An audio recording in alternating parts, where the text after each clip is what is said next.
Poďme sa spolu pozrieť na 4 príbehy, ktoré dnes, 31. marca 2026, poriadne hýbu svetom. Od napätia na Blízkom východe, cez neuveriteľné tajomstvá z hlbín oceánu, až po inovácie a starosti priamo u nás doma. Takže ideme si to rozmeniť na drobné. Začnime zostra. Prvá správa je asi tá najvážnejšia. Svet totiž stojí na pokraji totálnej vojny. Na Blízkom východe to eskaluje takým tempom, že doslova celý svet sleduje so zatajeným dychom. A tá situácia je extrémne krehká. Už teraz cítime dôsledky ďaleko za hranicami regiónu. Čo sa vlastne stalo? Izraelský parlament schválil extrémne kontroverzný zákon, trest smrti obesením za niektoré teroristické činy. A reakcia? Tá prišla takmer okamžite. Na západnom brehu vypukli masové nepokoje, v Gaze sú plné ulice protestujúcich a aby toho nebolo málo, humanitárna kríza sa tam prehlbuje, doslova z hodiny na hodinu. Lenže toto už dávno nie je len o politike. Hrozba širšej vojny s Iránom má už teraz brutálny finančný dopad. To číslo, čo tu vidíme, je, astronomické. 120 miliárd dolárov. Ale čo to vlastne znamená? Kde sa vzali?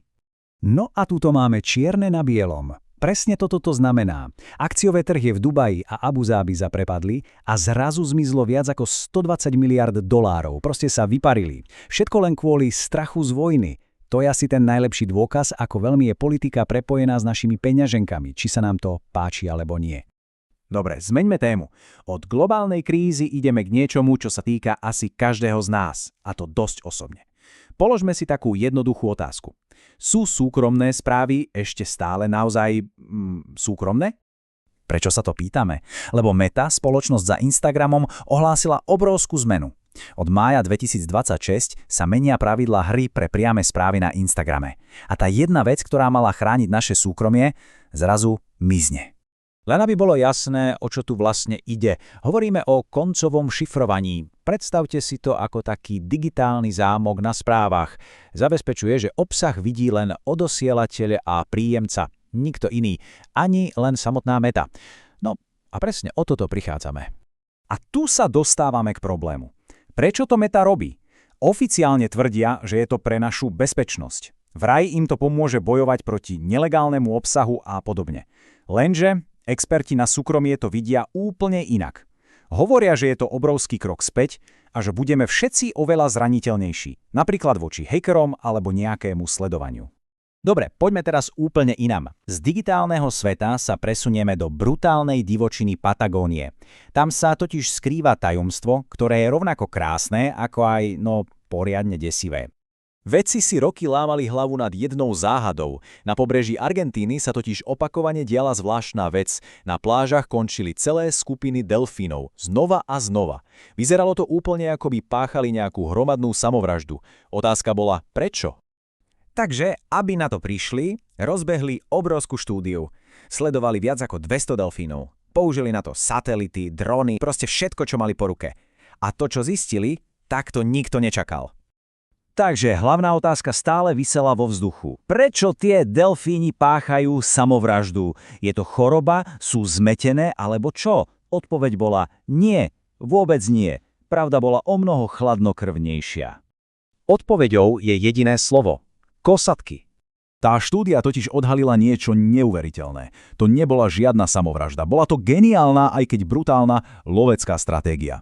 Kosatky si jednoducho vyhliadnú skupinu delfínov a začnú ich systematicky naháňať smerom k pobrežiu. Donútia ich plávať do plytkej vody, kde už nemajú kam újsť. A tam sa z nich stane ľahká korisť. Od inteligencie v ríši zvierat sa teraz pozrime k nám domov, na Slovensko. Pretože dnešný deň je tu ukážkou dvoch úplných extrémov. Vrchol vedy a, vrchol byrokracie. Ten kontrast je až komický. Začníme tým lepším, však. Slovensko totiž siaha ku hviezdám, a to myslím doslova. Dnes odštartovala simulovaná vesmírna misia. A viete, čo je na tom najlepšie? Testujú sa na nej prístroje, ktoré navrhli naši, slovenskí inžinieri. A ich cieľ? Nájsť na mesiaci vodu, pretože ruku na srdce, bez vody tam žiadna základňa nebude. Takže, zatiaľ čo časť Slovenska pozerá na mesiac, tá drvivá väčšina sa pozerá do kalendára a stresuje. Pretože medzi tým tu na Zemi je posledný deň na podanie daňových priznaní.